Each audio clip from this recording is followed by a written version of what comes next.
polisi yang kemarin. Mana Hyungmu, Dek? Ya, Kuk. Ah, Pak polisi ya? Iya, Pak, ada apa? Saya datang ke sini mau menjemput saudara Yoongi. Karena ini udah hari kedua yang saya katakan kemarin.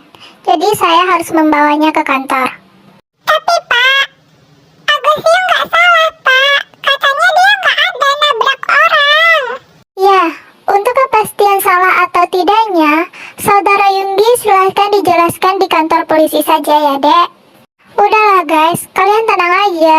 Gue gak salah kok. Gue kan gak ada nabrak orang, apalagi ninggalin orang di jalan.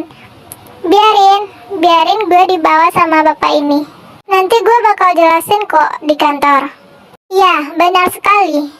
Nah, kalau begitu ayo sekarang kita berangkat ke kantor polisi Yoongi. Tapi Pak, Agus Hyung. Udahlah Kuk, lu gak usah khawatir. Hyung bakalan baik-baik aja kok. Tenang aja. Ya sudahlah, kalau gitu Hyung ikut ke kantor polisi. Ya Hyung, Kuki juga ikut. Kuki mau nemenin Agus Hyung. Jadi Hyung, boleh kan Kuki ikut?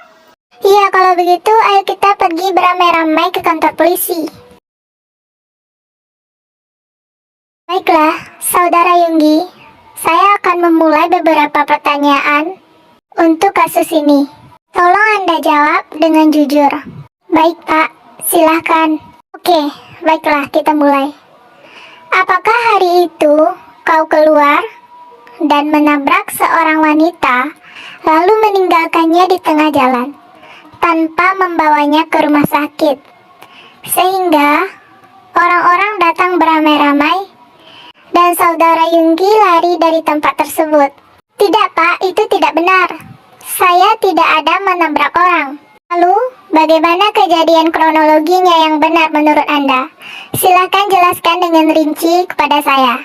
Jadi gini Pak, awalnya saya berangkat dari rumah untuk menemui bos saya. Dan karena terburu-buru, di tengah jalan ada seseorang yang kecelakaan. Dan saya yakin itu orangnya yang Bapak maksud. Saya melihat persis dari belakang bahwa orang tersebut murni kecelakaan karena kesalahan dirinya sendiri. Soalnya waktu itu hanya ada kami berdua Pak. Saya di belakang dan dia di depan. Tetapi karena cuaca buruk waktu itu, hari hujan, mobil itu terpeleset sedikit, banyak ke selokan. Nah, akhirnya jatuh karena dia juga berkecepatan tinggi. Lalu, jika bukan Anda yang menabrak orang itu, kenapa saudara Yoongi tidak menolong orang tersebut? Kan kamu sudah lihat, dia kecelakaan. Iya Pak, sebenarnya saya juga ingin membantunya. Walaupun saya terburu-buru, tetapi di dalam hati saya masih ada niat buat ngebantu orang tersebut. Tetapi saat saya mau membantu orang tersebut, tiba-tiba ada seseorang yang meneriaki saya kalau sayalah pelaku penyebab kecelakaan orang itu. Makanya saya kaget lalu lari. Ternyata malah dikejar sama mereka. Lalu kenapa muka Anda bonyok seperti ini? Apakah Anda berkelahi dengan orang-orang yang ada di kejadian tersebut? Ya tidaklah Pak, saya tidak berkelahi sama mereka. Malahan mereka yang mengejar saya dan menghakimi saya sampai memukul saya babak belur seperti ini Pak. Nih, lihat. Nah, sudah dengar kan Pak penjelasan dari adik saya? Sudah saya bilang kemarin, adik saya itu gak mungkin tabrak lari Pak. Iya nih Hyung, bapak polisinya gak percaya. Padahal kan Kuki juga udah bilang kemarin kalau Agus Hyung gak salah. Jadi bagaimana Pak? Apakah adik saya boleh dibawa pulang kembali? Tidak, adik Anda tidak bisa dibawa kembali. Untuk saat ini, dia akan tetap di sini. Lah, kenapa Pak? Kok bisa gitu? Kan udah dijelasin barusan.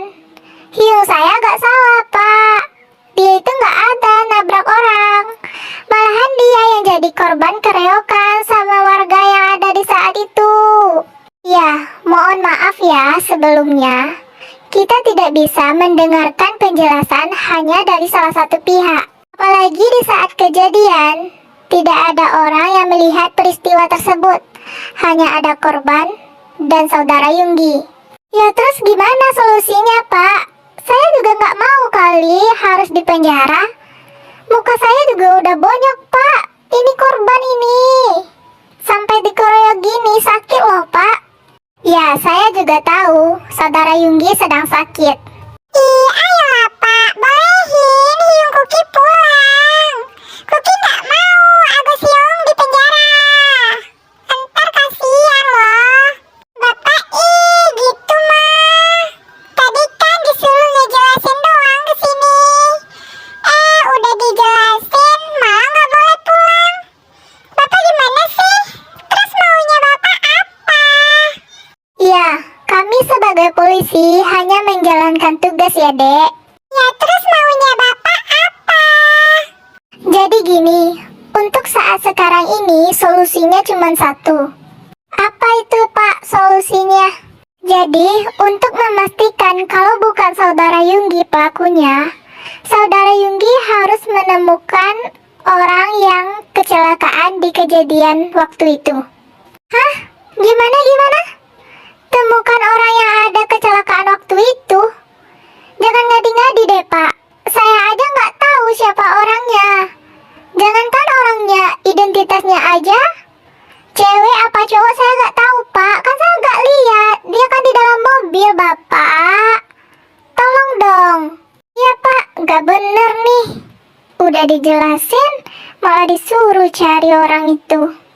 Duh, pusing deh gua. Tenang, Pak. Kalau untuk orangnya, kami sudah tahu. Dia ada di rumah sakit Cendana. Dan identitasnya itu perempuan. Usianya hampir sama lah dengan saudara Yunggi. Cuman beda beberapa tahun di bawah kamu. Gak ada cara lain apa emang, Pak? Kan saya gak salah loh. Tidak, untuk saat ini caranya cuma itu. Solusinya hanya itu. Kalau tidak, Anda tidak boleh pulang. Kalau Anda bersedia, silahkan buat perjanjian kalau Anda harus mencari orang itu. Ya udah, Pak, iya. Perjanjian dah, yang penting gue pulang. Oke, buat waktunya saya kasih 3 hari ya.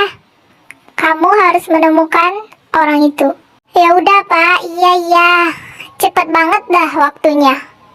3 hari. Gak ada yang lebih cepat apa, Pak? Atau Anda mau 1 hari untuk menemukan orang itu? Enggak, Pak. Ya udah deh, 3 hari deh, 3 hari.